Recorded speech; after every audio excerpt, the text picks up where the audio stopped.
Hello to Chapter 7 of Alice's Adventures in Wonderland, and this chapter is titled A Mad Tea Party.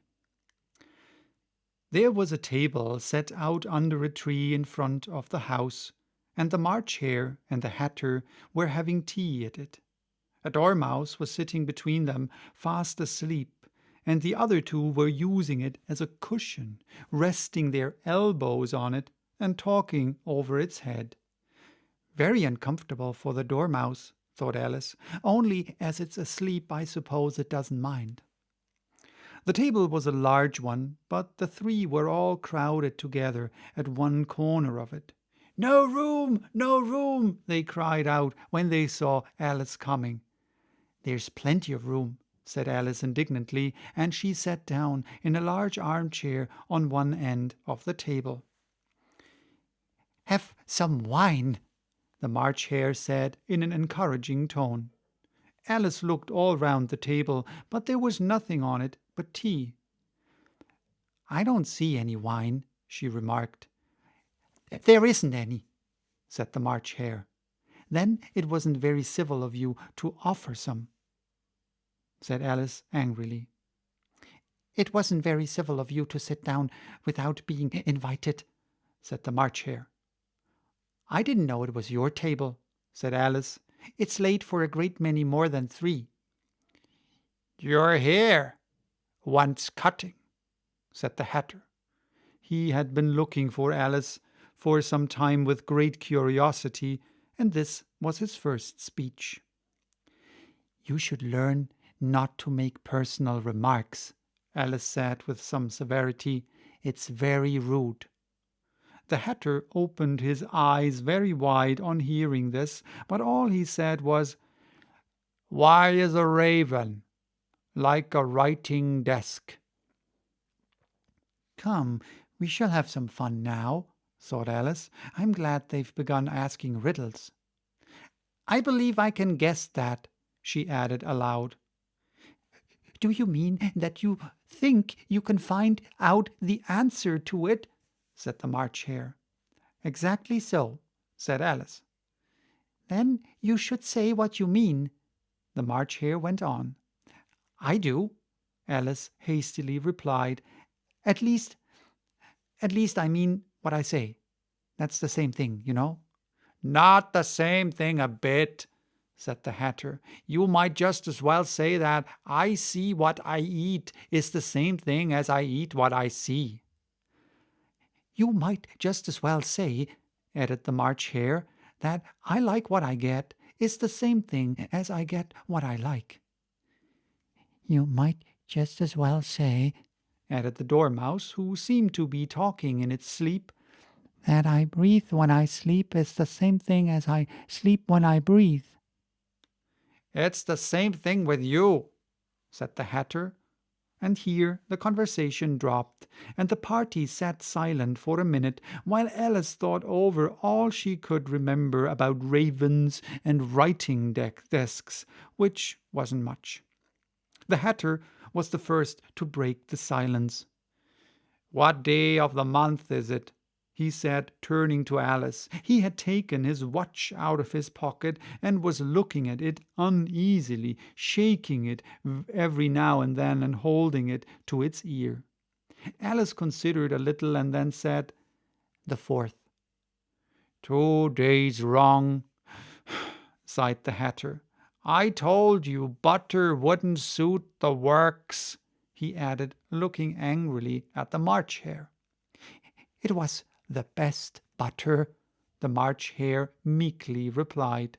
"Yes, but some crumbs must have got in as well," the Hatter grumbled. "You shouldn't have put it in with the bread knife."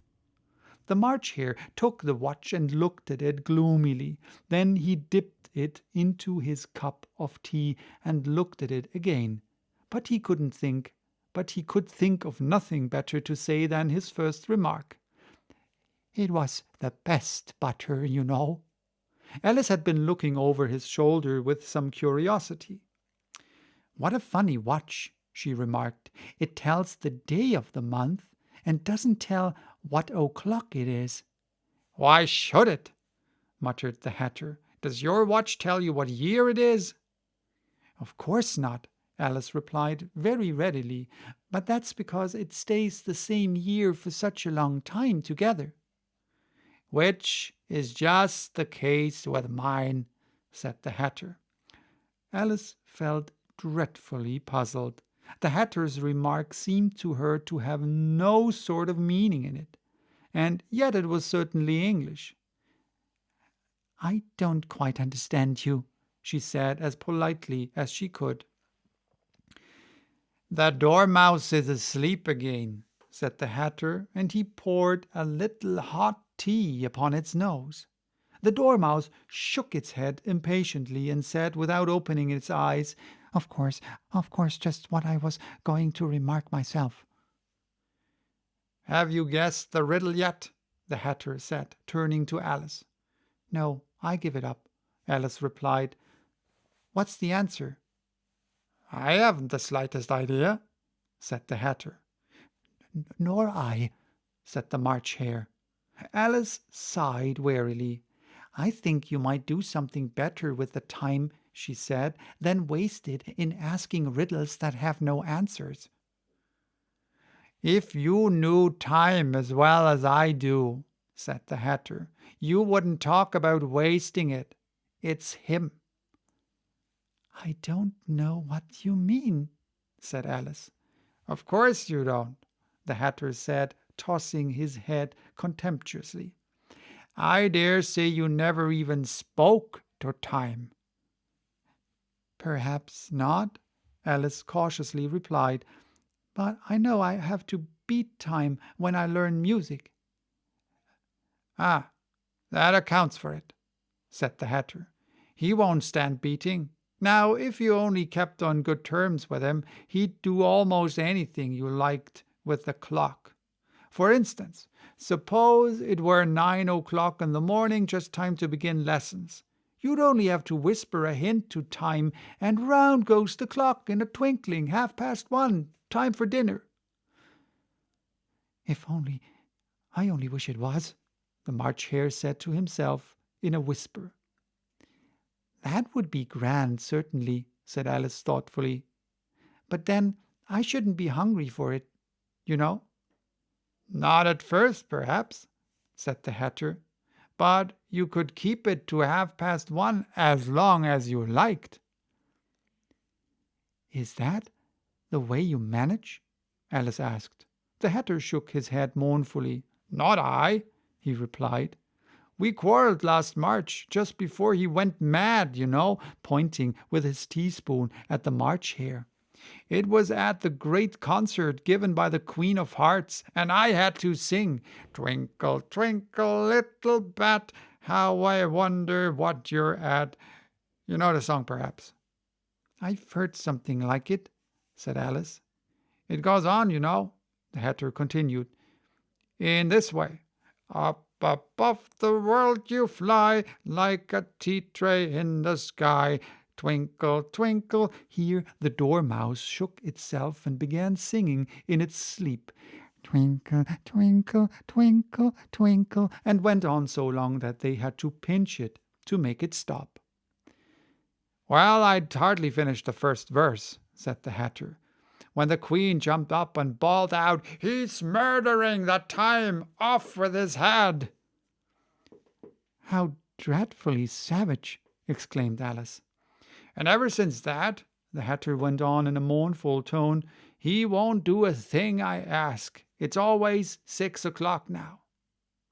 A bright idea came into Alice's head. "Is that the reason so many tea things are put out here?"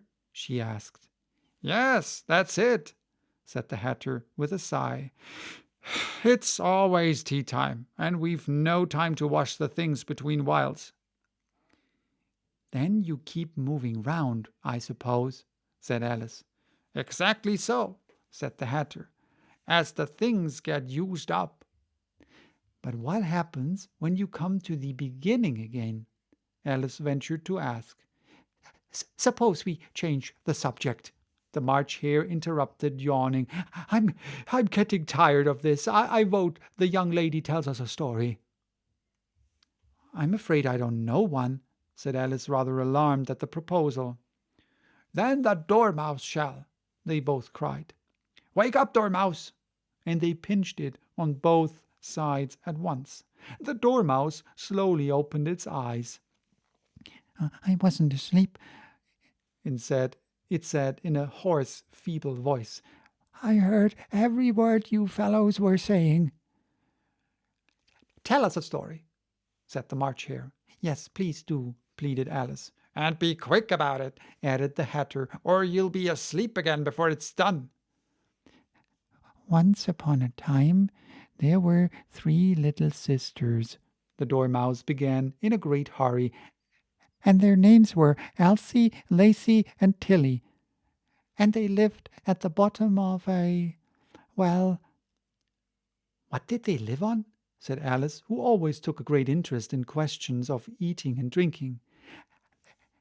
They lived on a treacle, said the Dormouse, after thinking a minute or two.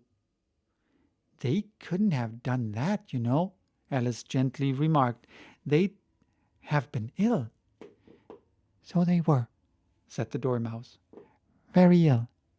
Alice tried to fancy to herself what such an extraordinary way of living would be like, but it puzzled her too much, so she went on. But why did they live at the bottom of a well? Take some more tea, the March Hare said to Alice very earnestly. I've had nothing yet, Alice replied in an offended tone, so I can't take more. You mean you can't take less, said the Hatter. It's very easy to take more than nothing. Nobody asked your opinion, said Alice. Who's making personal remarks now? The Hatter asked triumphantly. Alice did not quite know what to say to this, so she helped herself to some tea and bread and butter, and then turned to the Dormouse and repeated her question.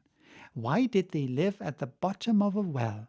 The Dormouse again took a minute or two to think about it, and then said, It was a treacle well.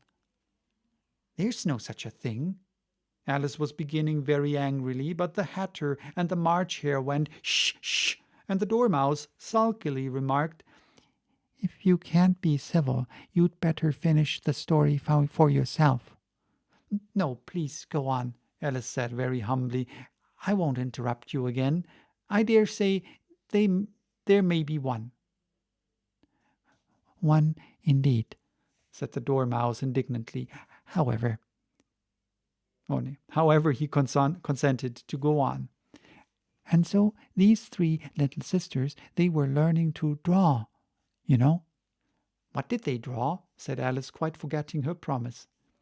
Treacle, said the Dormouse, without considering at all this time.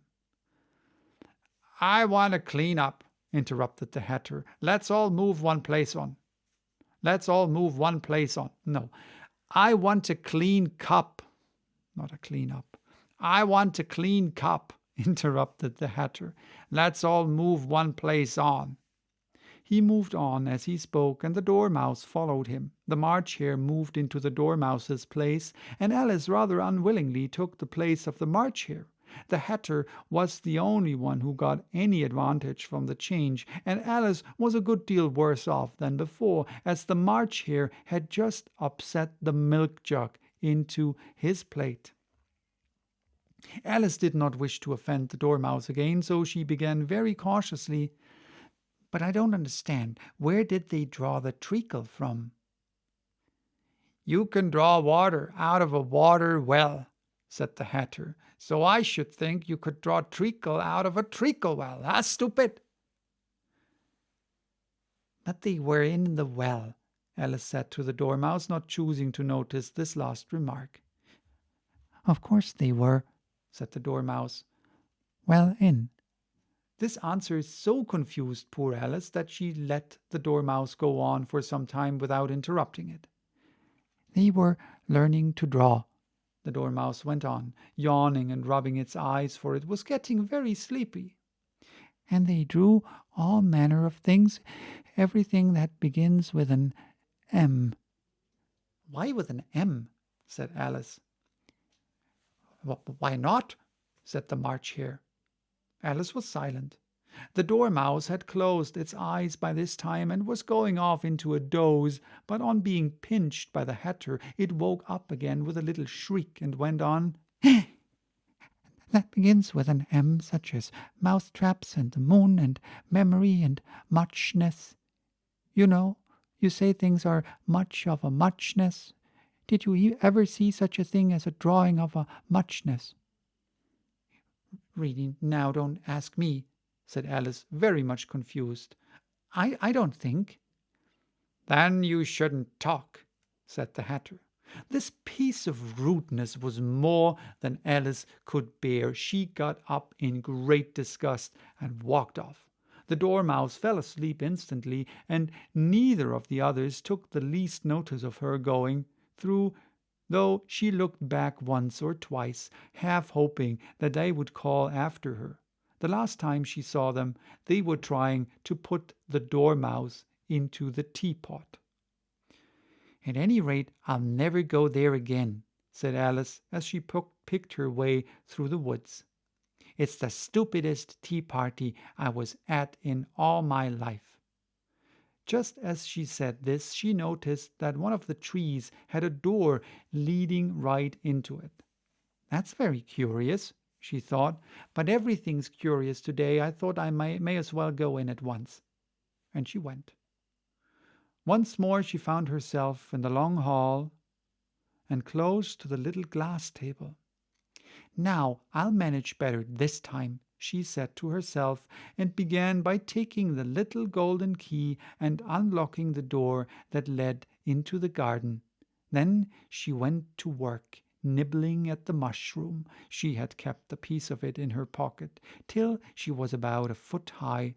Then she walked down the little passage, and then she found herself at last in the beautiful garden among the bright flower beds and the cool fountains.